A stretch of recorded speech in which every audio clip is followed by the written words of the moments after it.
You're listening to Sox in the Basement, a production of the Broadcast Basement Limited, where every show is 30 minutes of good and comes from a basement bar on the south side of Chicago.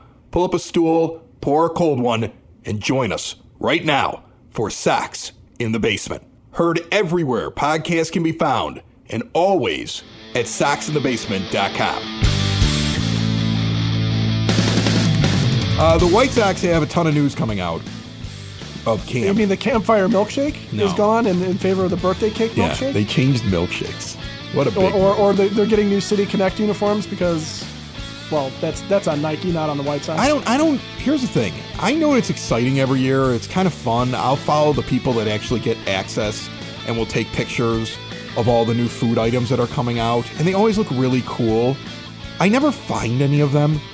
Like here's the thing. I see these amazing food items and they lay it all out, right? And they're like, you're going to be able to get this and you're going to be able to get that. And the thing is, I'll go to a bunch of games during the year and I will have a hard time finding the new stuff. You don't see it that often. Like some of it, you got to be in the stadium club. Some of it, you got to be in a certain level, right? You have to have a certain kind of ticket to get it. So like they always do that thing and get excited about it. And you go, well, maybe I'll see that. Maybe I won't see that specialty sandwich. Like, you know, they would... Maybe I'll just end up with a hot dog with grilled onions. Right. And that's the thing. When I go to a ballpark, like my first game, I am not interested in anything else except for that. And I only want the dogs on the 100 level. Because the one on the 100 level where they're cooking them right there in the carts too. Not in Right, yeah. In the carts. Right, at the carts. Not the ones that are like the permanent food stations that are built into the wall. Like the actual hot dog cart guys where their backs are to the field and they're just lining up the dogs in order. And you can see the level of doneness as you move from left to right, as you're scanning across them. Some of them are just charred, right? And they're cooking the onions right on. Like that's the best dog in the place. And I've had this conversation before. I don't know if it's the same guy every year, but a few years back, I was on the 300 level. And I was talking to the guy who at the time was in charge of all the food on that level. And I said, and I was lamenting the fact that they were giving us a hard time going down to the 100 level to get food.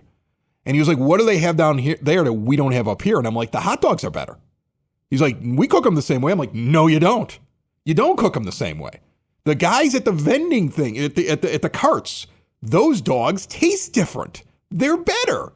They're the best hot dog I've had at any ballpark ever. They're better than a Dodger dog. They're better than some of the crap than in some of the other stadiums. There are some places where you get a hot dog, it's a low-level meal. One of the best things on the menu at the rate is the dogs that are on the 100 level that you get at the carts. They're just cooked differently. They taste different. The onions are on top of them, even if you don't like onions. Like for a long time, I didn't like actual stringy onions on my food. I just had a thing about it. And as I've gotten older, I've started to put them on. Just like mustard was a thing I didn't like as a kid, but then as I became like a young adult, I was like, mustard on everything. Like your taste buds change. But right, everything grows. But even if you don't like the onions, just the fact that they're being sauteed right there with those dogs, make those dogs better. That's the best thing on the menu.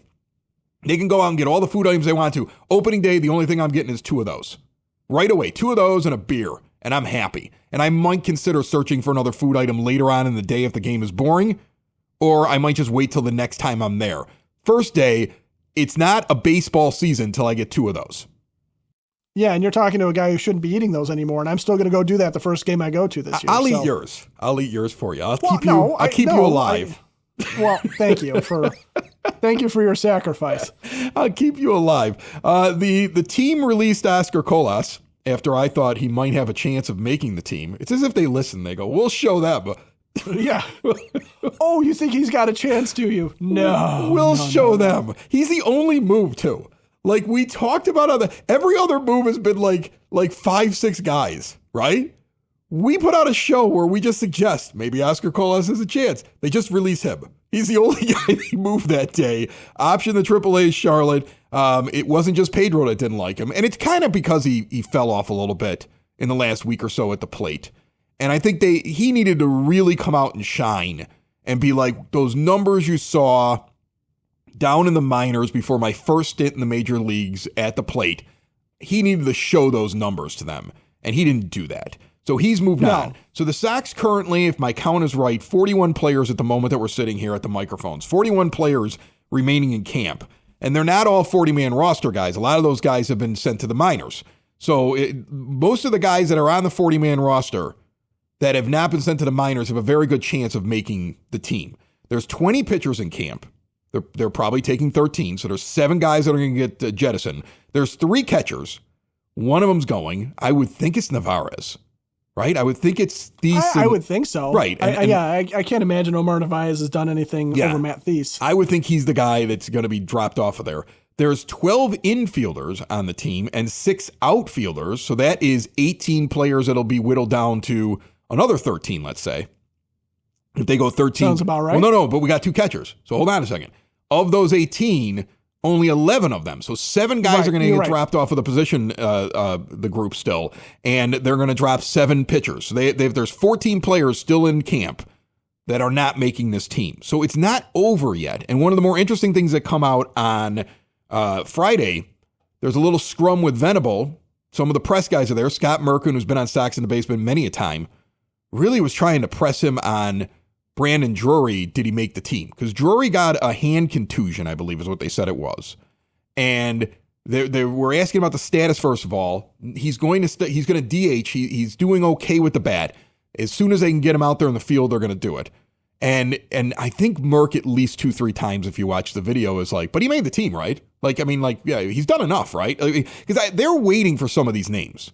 I think they're this close at this point. They're like, hey, can you just start saying who's going to be on the team so we can start writing about it? I don't know what else Brandon Drury would have to do. And it was as if Venable, reading between the lines in the way that Venable answered the question, he was basically saying, if he's not injured, he's probably on the team. But it was almost as if he was saying, I don't get to make the decision. That's Chris Getz.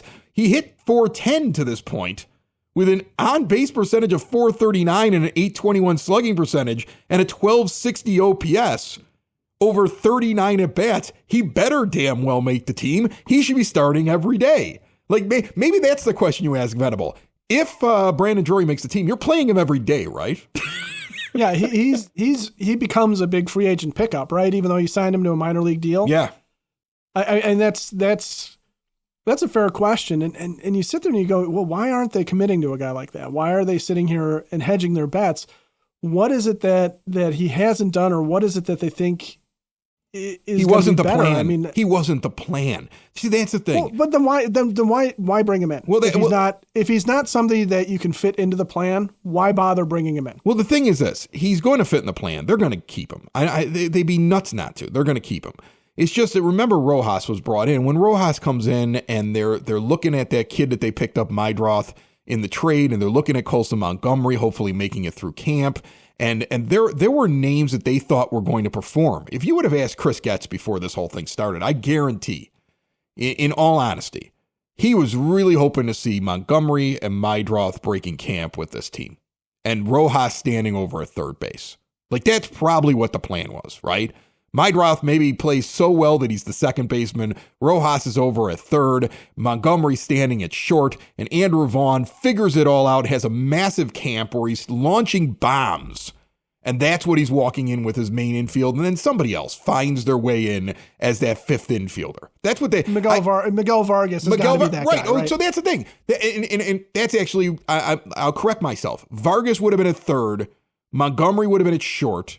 Rojas would have been at second. And Mydroth would have been the utility guy. He would have been the utility guy that moved around. They would have had 2 young rookies on this team. Something really exciting for everybody. He's got a good on-base percentage. So a guy like that who always gets on base, if he takes a day off, at least when he gets in there, he's gonna draw a walk or something like that. And he can move around. He can move around the field, and Rojas can move around the field. Like Rojas can move to third, and Mydroth can do second and short. And so now all of a sudden you have flexibility in the infield. And again, Vaughn would have gone off and it would have been perfect. And that's not what happened. Right? Lenin Sosa had a big camp.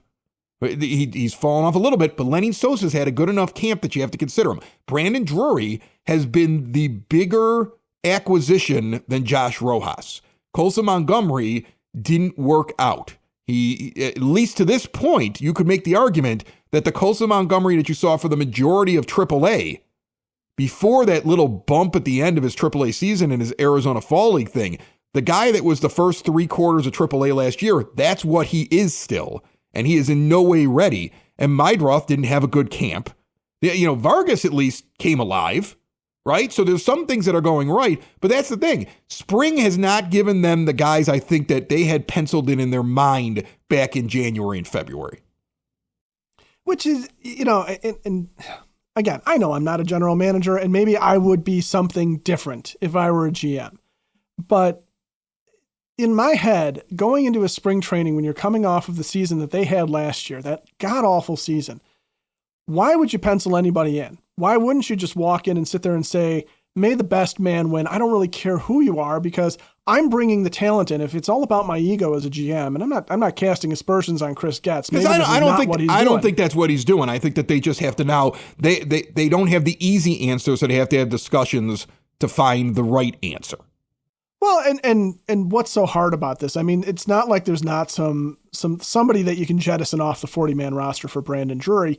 And Brandon Drury's a guy that you bring him in primarily because if it weren't for injuries a couple of years ago, he was a really good baseball player for the Los Angeles Angels of Anaheim of Orange County. Let's get into him here in a second. First, I want to tell you about Window and Door Superstore of Oak Forest. You've heard about him before here on this show.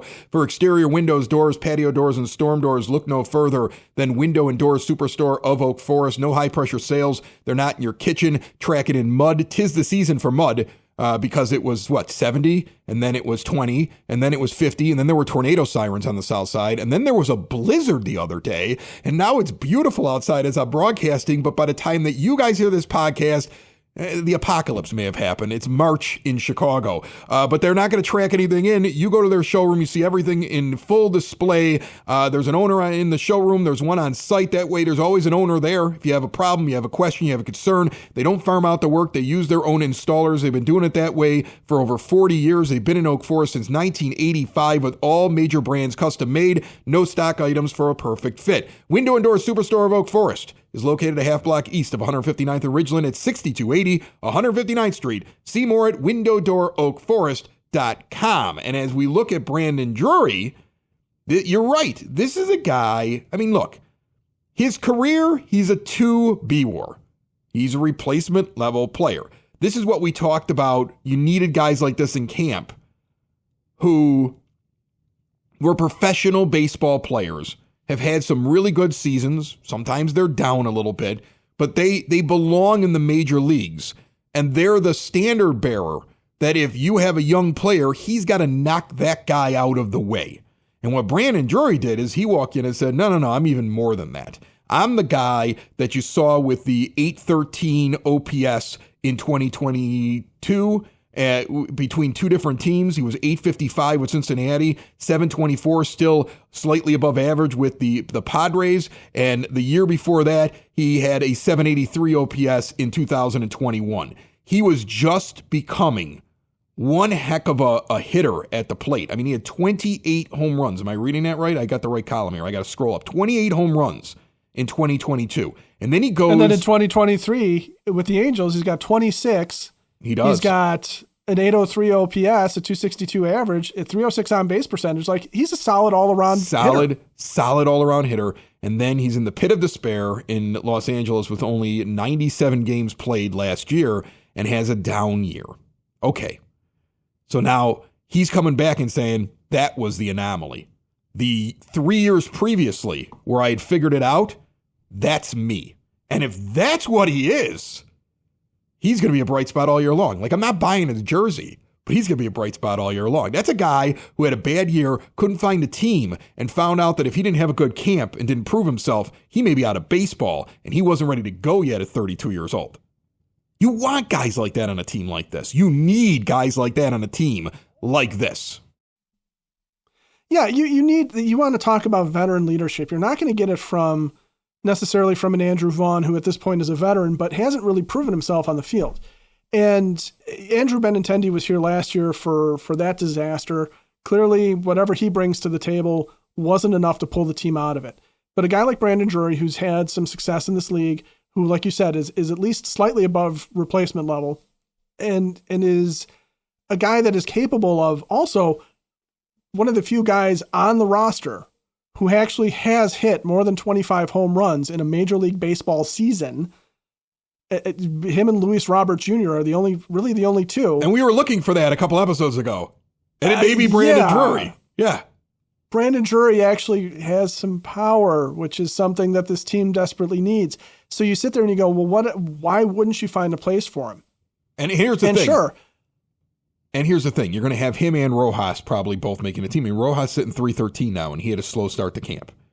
So the problem is that they didn't get any of the young guys to take away the jobs of the guys that were brought in to be the measuring sticks. The measuring sticks did better. Josh Rojas did better. Brandon Drury did better. Miguel Vargas came alive. Those three names joined with Andrew Vaughn, unless you're going to do something drastic and say, I don't know, Andrew, you really haven't shown anything. Those three guys are going to be on the team. Lenin Sosa's been hitting really well. You've got a lot of other young guys that are floating around there that have had little bumps in camp. And by the way, I haven't mentioned anybody that can be a shortstop defensively, really, in that group. So that's really that's the problem. The problem is that they've got to bring a shortstop that they don't want to bring. And so... Well, yeah, and it's going to be either Chase Mydroth, who you mentioned, right, has gotten on base. I mean, 9 walks to 9 strikeouts. You don't love the 9 strikeouts, but 9 walks in 14 games, that's pretty good. A 310 on-base percentage is pretty good. The problem is the 121 average and the 152 slugging percentage isn't going to get anything done. No. So if we look at the shortstops, that Bergola that I've seen get it now, he's gotten into 8 games with 11 at-bats. Is 6 for 11 with a 545 average. Again, it's a small sample size. All right, it's not really almost too small. A couple of doubles. That's way too small. I can't get excited about him. We talked about Tristan Gray a lot. He is hitting 316 for the camp. He's had 10 games, 19 at bats. He's 6 for 19 with a couple of doubles and 2 home runs. He may have won a spot as well. We've got a lot of non-roster invitees. You're going to have to start dropping guys off the 40-man to bring in these guys. That's the interesting thing. Because he's made a really good case to be the starting shortstop. But again, they've given so many guys opportunity standing out there. It's as if they keep trying to give Amaya a chance. I think he just started on Friday, and it's not like he's doing anything with it, but they just keep throwing him out there. And are they throwing him out there because they're like, we're going to give him every opportunity before we move him off the 40-man, or is he even on it, right? Wasn't he released and they brought him back? Was he? Yeah, they let him go. Then they brought him back and they put him on a 40-man. That's right. Right. So dump him again. That's the thing. It was easy to dump the first time if you think that Gray can play shortstop. See, that's the interesting thing about this. I think the hesitation, and folks, outside of the Chicago area, if you look around Major League Baseball, a lot of teams have whittled things down and made decisions already. The White Sox have not yet. They're one of the last teams to be like, these are the guys that are coming with us. I think Ed sees it just like I see it, and anybody else is playing fantasy baseball. Like, you're getting the notifications now, like that prospect that you had is not making the team or is making the team. And you're seeing a lot of big decisions being made on guys who are going to be going to the major leagues on opening day. And the Sox still have a lot of guys they haven't made an official decision upon yet. And you're going to have to make some room on the 40-man and dump some guys off. But I don't know. If I look at Tristan Gray, I said, maybe that's the guy. They've got to make a decision, but it's definitely for sure Rojas, Drury, they're both going. You're gonna bring Vargas, he's going. You're gonna bring Vaughn because you've decided you love him too much to look at him for what he is, so he's going. So you're gonna bring him.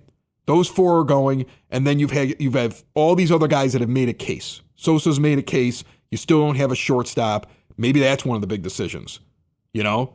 Because are you really going to keep 6 infielders? And that might have to be the first domino to fall is make a decision on your shortstop and then go from there. Because if it's not going to be Amaya who's on the 40-man roster and you're going to drop him for Tristan Gray, then that's fine. But then that also only leaves a couple of opportunities for a Brandon Drury to get onto the roster. One of them is Michael Taylor's spot and well, that's the other thing. We haven't talked a lot about the outfielders. So, if you keep 6 infielders, you're only keeping 5 outfielders. Luis Robert Jr. is coming. Andrew Benintendi is coming, although I don't know if he's going to be ready to break camp with the team. So maybe he starts on the IL and that opens up a spot. And then you have Talkman. He's going to be here. And very quickly you start running into some of these other names. That's another group.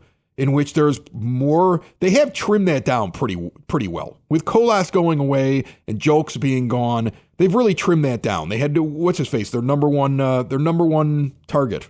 What was his name again? Austin Slater. Austin Slater. He was leading off, I think, on Friday, if I'm not mistaken. Yeah, he's only just coming back. His numbers look terrible, but right. he was out for a bunch of the camp. But they have on the 40 man. They got Michael right A. Taylor. Yeah. On the 40 man, not including Colas and Fletcher, who are now in the minors, you really only have Benintendi, Robert, Slater, Talkman, and Taylor.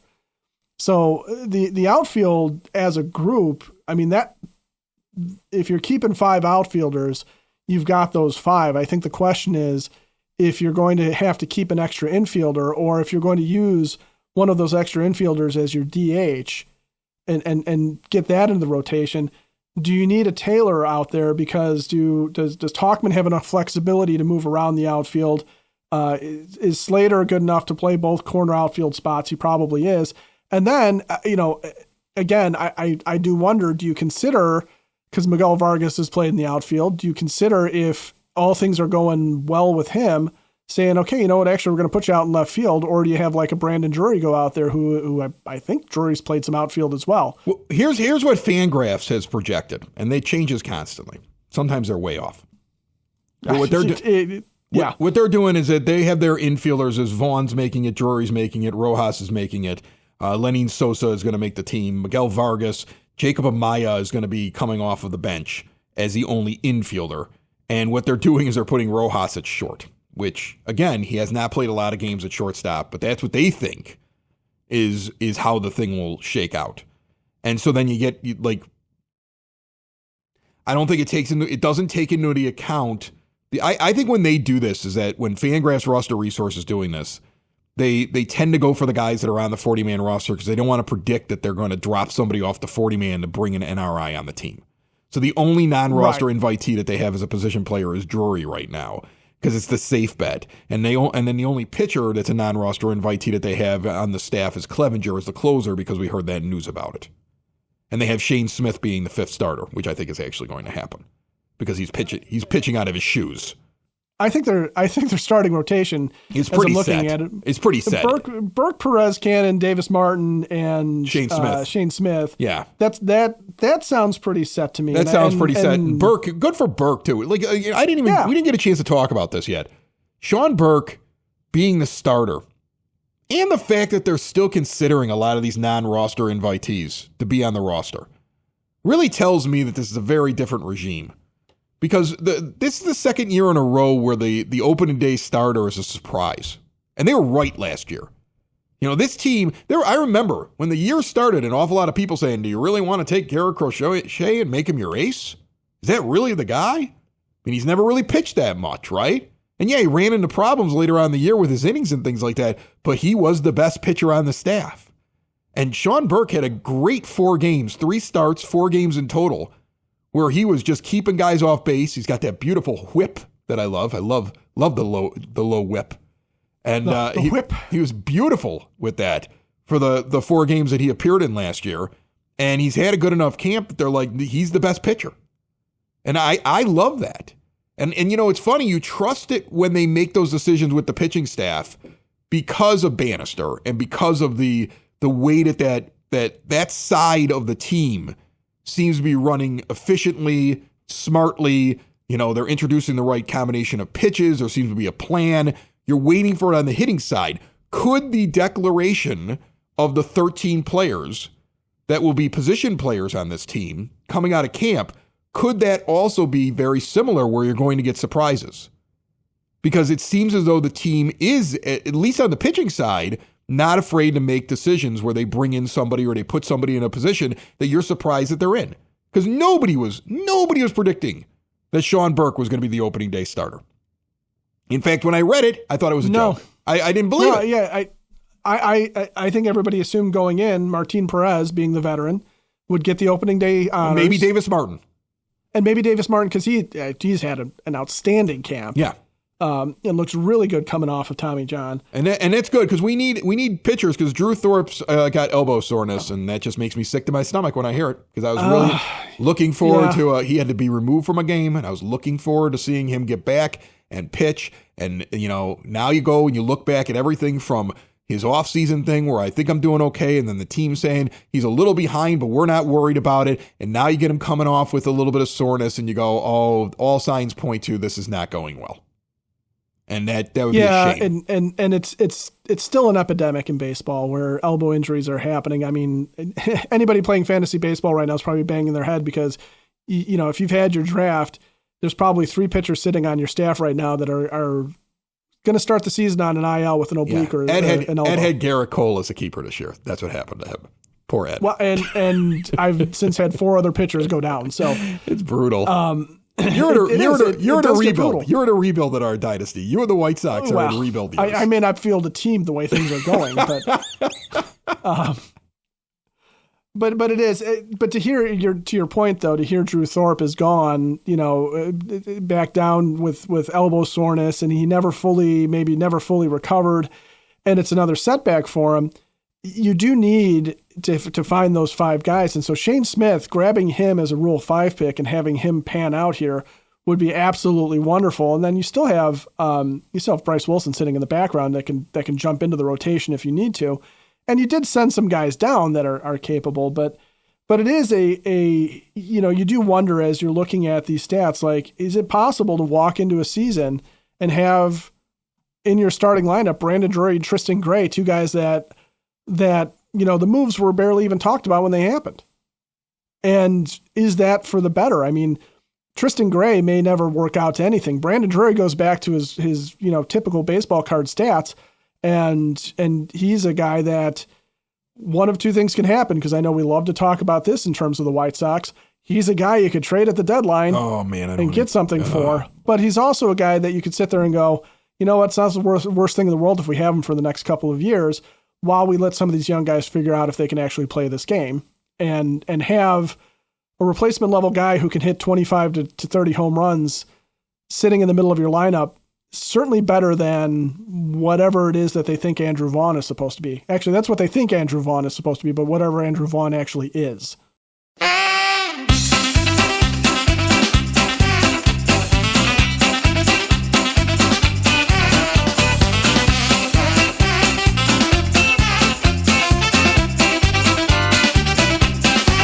That music can mean only one thing. It is now time for the Sox nerd, Dave Marin, who puts all those tidbits and trivia nuggets up on the board at the rate. You're going to get to see him all season long if you go out there, and you get to listen to him here on Sox in the Basement, brought to you by the Village of Lamont. Want to experience a downtown with real history, great eats and drinks, and green spaces filled with adventure? Visit the Village of Lamont. Shop, dine, drink, explore. Get a good look at their mascot next week when he appears on Lamont Unlocked, the brand new podcast put on by the Broadcast Basement, and see everything they have going on this weekend and beyond at lamontdowntown.com. Nerd, what do you got for me?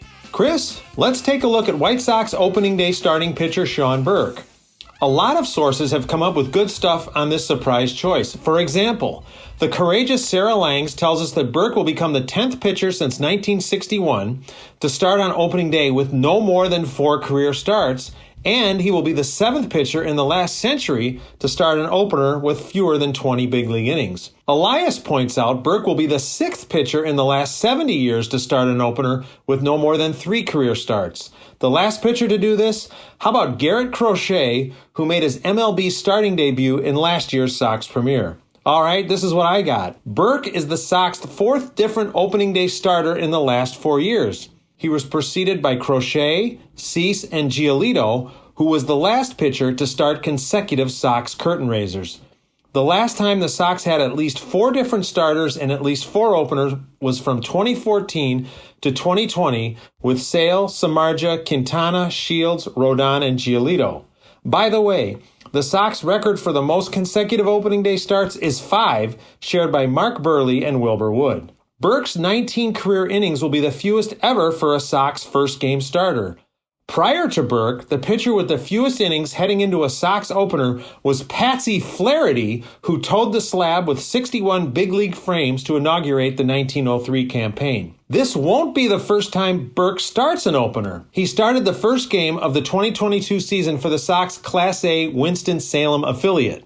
Burke threw 4 shutout innings and gave up 3 hits and 4 walks while striking out 5 in a game the Dash won thanks in part to 2 home runs from Adam Hackenberg and 1 from Brian Ramos. He also started the University of Maryland's 2021 opener and fanned a career-high 13 while giving up 3 runs on 2 hits and 6 innings in a no decision against Michigan State. And one more. Burke could become the first White Sox righty to start and win a season opener at home since Orville Grove accomplished the feat in 1944 at Comiskey Park. Before I get to my zinger, I remind you that gems like these and long-form pieces are on my blog, which you can link to at soxinthebasement.com. My zinger? In honor of the 20th anniversary of the World Champions, I'm going to zing frequently about that team, throwing out some gems you may not know about the 2005 Sox. The Champs had a lot of great hitters and familiar names on the roster. Thomas, Dye, Pierzynski, and Konerko, but it was Carl Everett who was the team's most frequent hitter in the vaunted number 3 spot. He made 82 starts there, mainly as a designated hitter. That's it, Chris. More than you probably wanted to know about opening day, Sean Burke, Orville Grove, and that dinosaur expert, Carl Everett.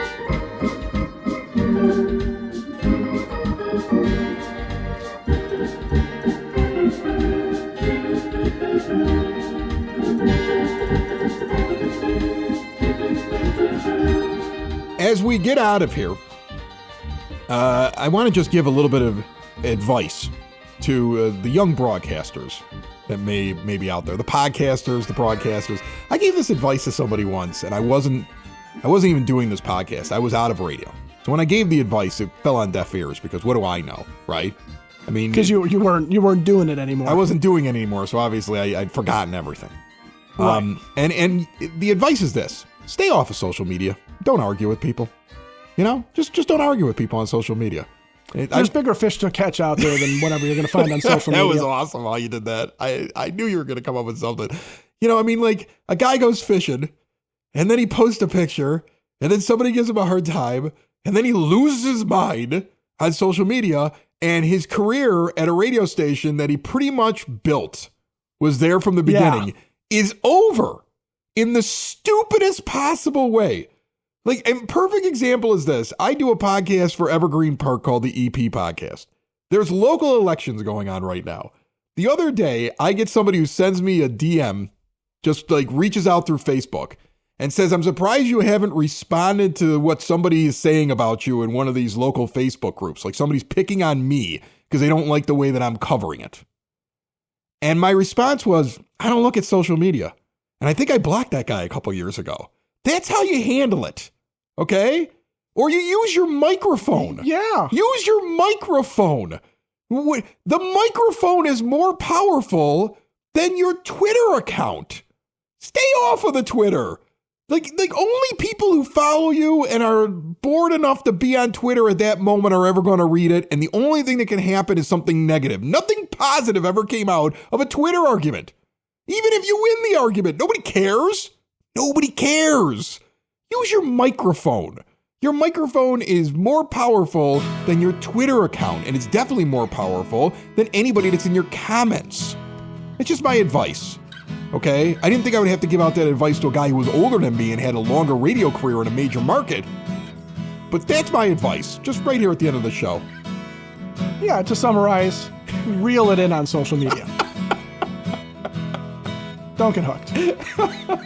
Don't get baited. Sox in the basement. Sox in the basement. Sox in the basement. Sox in the Basement. Heard everywhere podcasts can be found, and always on soxinthebasement.com.